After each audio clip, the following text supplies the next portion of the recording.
definitely clueless when it comes to that. My husband's a sound engineer, but I don't do it. Okay, the only thing I'm worried about is people tripping over this. I know. What do you think? Let me straighten it up. Is that all right? Yeah, sure. Will that work for you? Oh, yeah. All right. Oh, okay. So I'm Sherri-Rose Walker. I'm the hostess for this series at No New. This is our third ever evening. Thank you so much for coming. It was fabulous. Really, really glad to see everyone here. It's always so cheering, to see a good audience like this. Please welcome Jeannie Watson. The first poem I'll read from is Toward Home. We needn't take this journey, yet we do. Some take a breath to bring about expansion and fly or thunder or drone toward home. To a place or an idea of a place, to a woman in the doorway who looks like me or you. Her fragile hand on the latch, silver terrors scattered through her hair, eyes that fire pleas of love me and ask for happy, happy. From that first footfall, there is the pantomime that casts no shadows toward the visited, toward the man who has your face or mine, whose silence gags the mouth with a cotton fist that even now, even in this tired lavender dusk, punches holes in our resolve to say a word or two of meaning. How many miles have we come, you or I, locked inside some vehicle of subliminal power, directed, always directed, toward this trampoline that springs us out again into a place more lonely than before, into this storm of fatal orphans. This is a journey one can take by turning round a telescope and peering down the fat end to where everything was smaller and now is again. How beautiful we are at nodding. At being sweet, we are miracles. Coming to find them, we find ourselves in those fading faces, our small, old selves. Here, at the end of the line, the last stop on the journey. The place we all began, this womb of resistance under God. That distant howling is the cry of longing of those that fly at times or take a train toward morning, toward the riddle that began our own lost questions. 18. She came to him on a train. Her mother wept, feeling the miles and the city. A soldier got up and offered his seat. In aqua-dotted Swiss and wrist-white gloves, she swept down like sea foam. He returned when her partner left at the first stop, this burnished apple of a boy. Brass spinning down his chest. He gave her the window to see the landscape and the whooshing by all those lives. Pennsylvania, Ohio, Indiana, silver with dinner, zigzagging candles and Cloroxed cloths. How empty the whole world was. Trains stretching slow into mail-stop towns, those clapboard clusters, center-steepled places where everyone was happy. Their talk was nothing. They were shining, ticket stubs and polished shoes toward a great city talking of nothing. music, perhaps. She asked if he read. No. They slept some, and she would not feel the peeling back of her damp hair, so he could watch her face. For she was going to see the man whom she'd known 6 months, but hadn't seen in 3, the one she would marry. She would not feel his shoulder heat, nor see the wet blush of the boy, nor his thick, straight hair, caramel and gold, brill-creamed to gleaming in the yellow train light. He touched her arm once, pointing to the mauve smog of Gary, and his fingers would not leave her. In Chicago, they shook a gloved goodbye, and she turned clean on her snappy white heels into the marble cathedral of Union Station toward the man who came not quite knowing her down the great stone steps.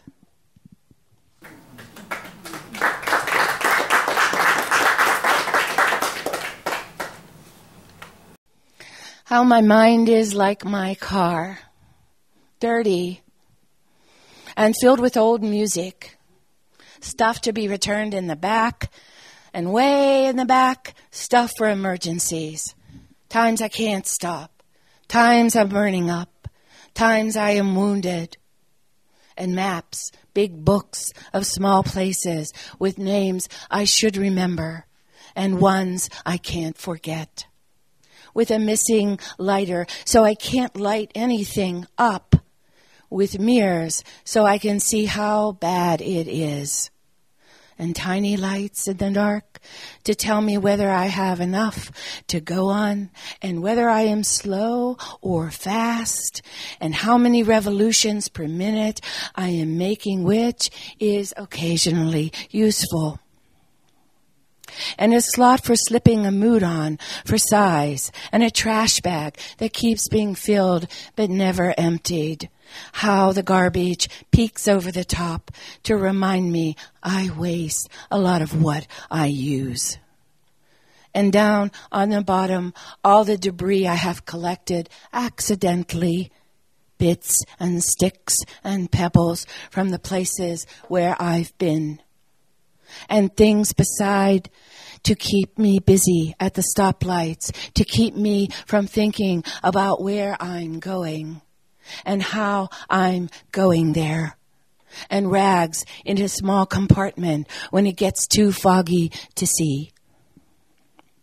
And a steering wheel for obvious reasons. And my favorite, reverse, so I can get the hell out of there. And junk. I forgot to talk about the junk. Plastic, glitter, useless pieces of lost gestalts, and a computer like a minute factory, humming a sound too high for me to hear. But as my father used to say about ugly cars, it gets me there and back.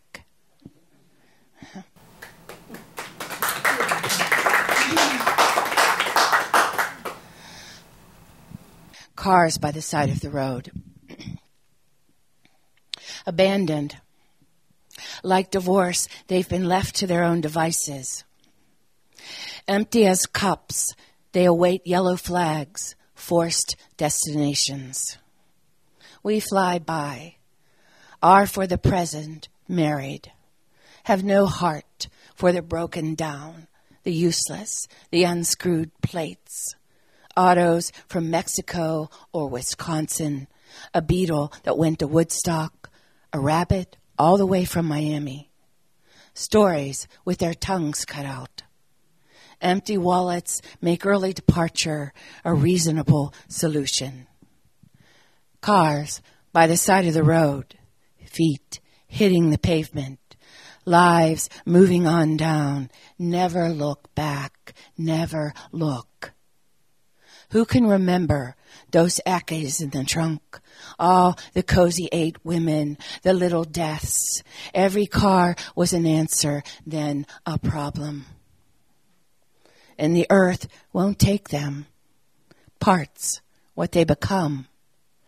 A second chance with none of the glory.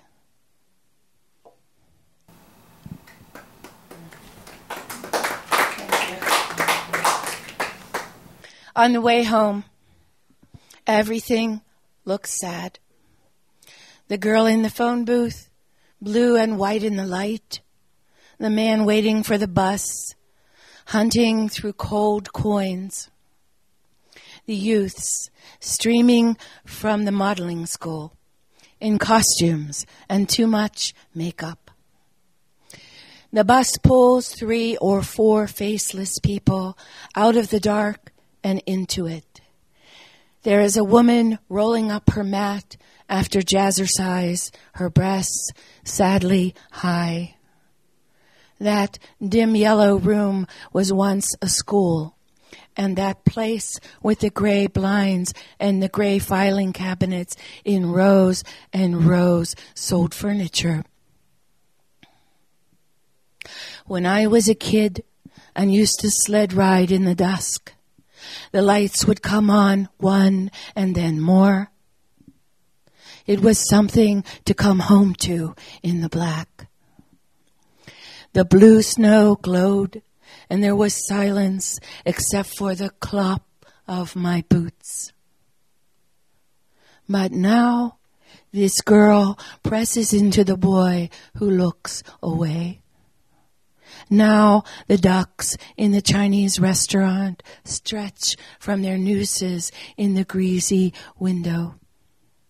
And there are 3 blank 7-Elevens in 2 miles. A woman pushes a gas nozzle into her car. Brown hair soaking up the fumes. Her face bleak cream. Her lips black red. The night is so cruel, for everyone who moves through it is not at home.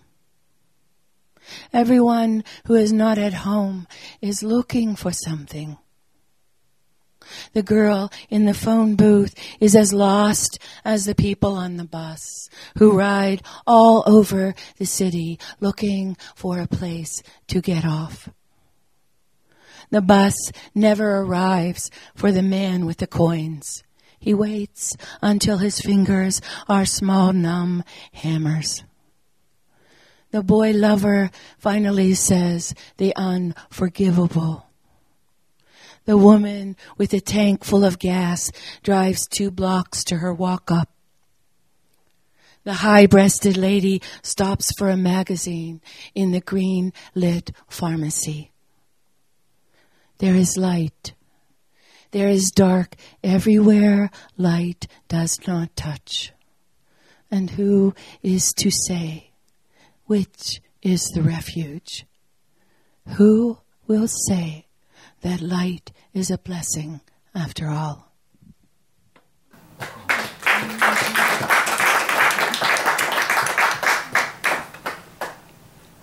Matron at the market. We here in the checkout line, those of us who see, make certain assumptions, might see my matronly body and the lines in my face as belonging to someone who has left the flesh firmly behind her. The claw in the belly, any vestige of the urgencies of youth, dropped away like snakeskin. How I must be floating, content with the Sunday comics, while the man opposite, if indeed he lives, does the crossword puzzle in a room settling with bacon smoke. Or likely this woman, myself, is unseen, invisible, off to the side for good reason. No irregular babies wanted. Her body and her face, my body and my face, are giving out incorrect information. I don't wear my cherry silk nightgown to the market. More to the point, I don't wear my heart on my sleeve. My heat's underground. But the matron, the faded one, the sagging of everything, myself seeming of permanent disuse, the one who should belly up to the clan for a ride out on a sliver of iceberg. When she sees the cashier, the gypsy, the flamenco dancer, his patent hair slicked back with scented oil, his long olive fingers, the deep hollow at his throat, and the blazing white of his shirt, that bouncing ball of electrical charges zings through her. That is me, my entire body. This dirty old woman, smiling at the throb of this good ancient earth, at all the blood that makes it turn.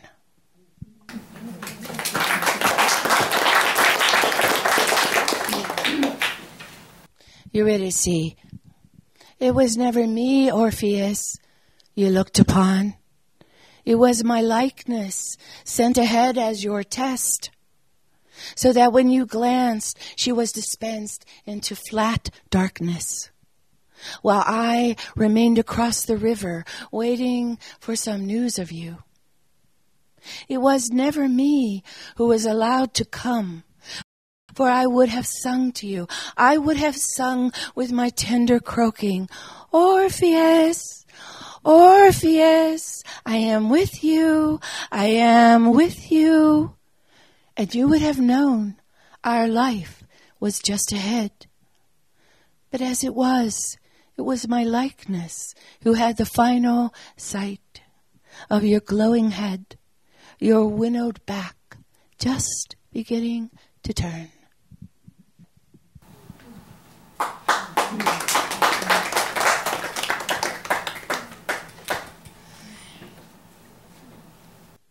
When the aging make love, they do so as if blind.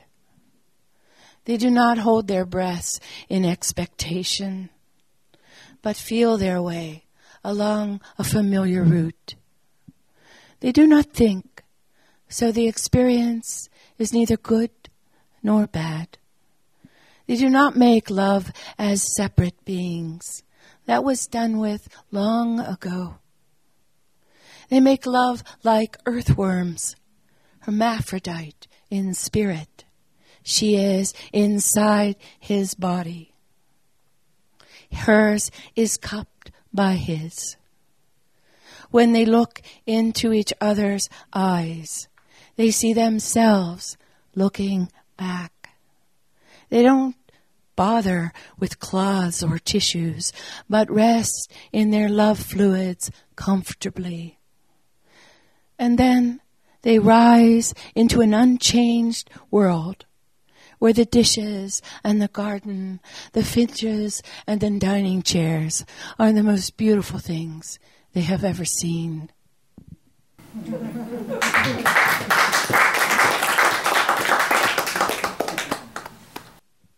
Temple. You've made of me a holy wreck. Rusting car in a farmer's field. Crosses sprouting like corn. From my lips you stole their amaze, oh. From my arms their entanglements. From my breasts the need to forbear. From my pelvis its effervescence. And my legs won't walk me. And my feet are clubbed with all the impediments. I was locked up in you. Now, this terrible freedom. And I am falling as all the loosened are falling. We are falling toward the inevitable earth. which lusts for us more than anything. You were my king bee. Our honey you made in the hive of my body. And I melted slowly, waxen in your arms. You were my dragon slayer, lining them up in front of the fire. Together we watched them die. You were my circus with funny faces and the tiger of your love. You were the dream I did not dream. You were the fruit and I the juice. You were my third finger, my cowlick, the hair at the nape of my neck. Now I am a wreck. I can't get out of here. I squat, holy in the sun, where all our sacred moments. You will drive by and look at me, disgusted. You will not see the truth. I am a temple, now that the sacrifice is done.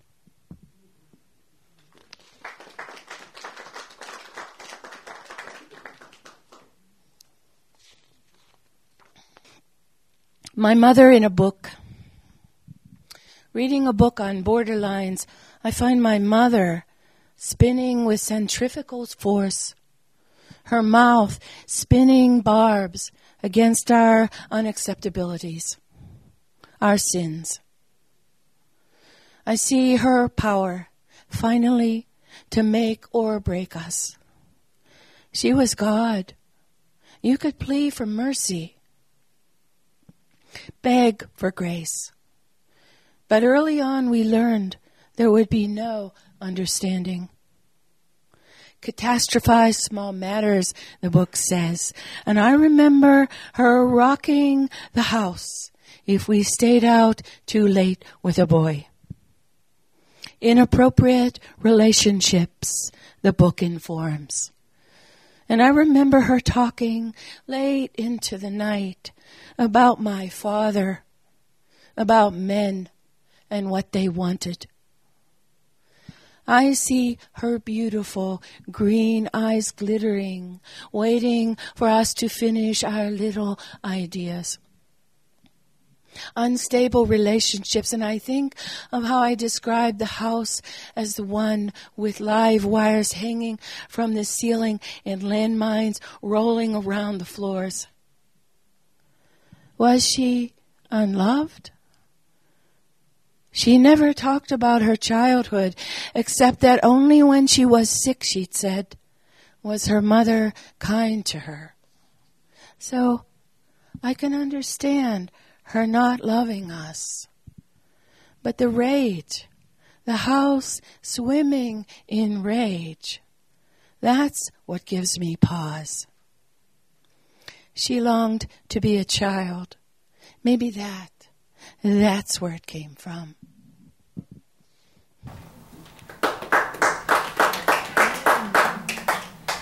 Thank you. After the Boston bombing,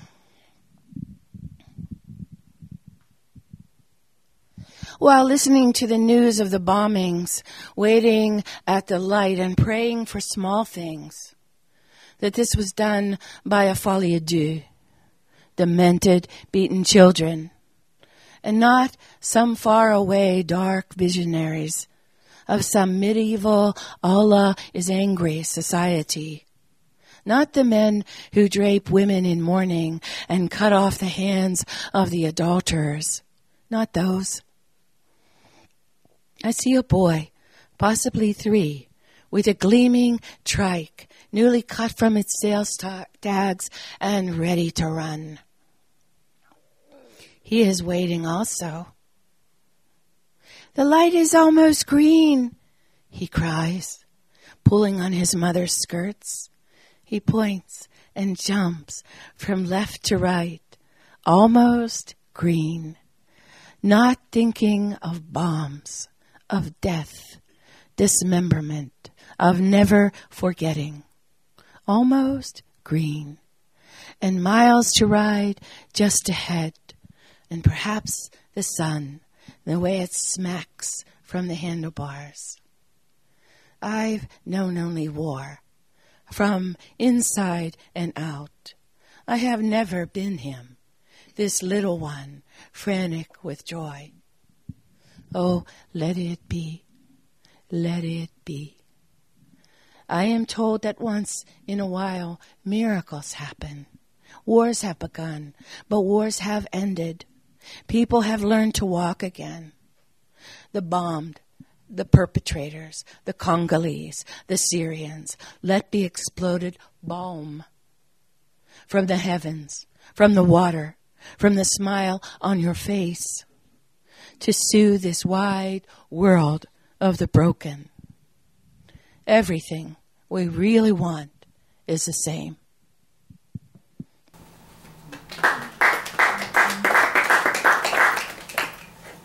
Last poem. Life's a bus. Bossa nova lambada. It's another time. Life's a bus swaying through the tropics. Lowland, a flowered scarf, her brown skin undone. Oh, look at the heat, melting the fronds, swishing against the windows, splitting the wine vinyl seats. I can see her thigh, worth waiting for. Jimmy's not smoking today, all out of coins, but not a nice clean shirt, wet against his old hot chest like a baby blanket. We're locked in, going to work, swaying. No driver, his day off, don't need him anymore.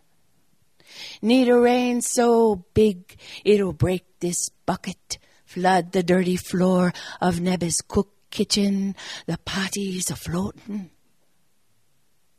We could all rise up, raft ready at the front door like Noah. We could sail off and wait for the sky to dry. Why is it all so fine, but we can't get it? There's more to life than a girl. Haze, in a white haze, the morning butters our hopes. We don't think about tomorrow, just a soft skin of dusk we gotta get to. A little weed, sad little bird singing, goodbye, goodbye, this earth.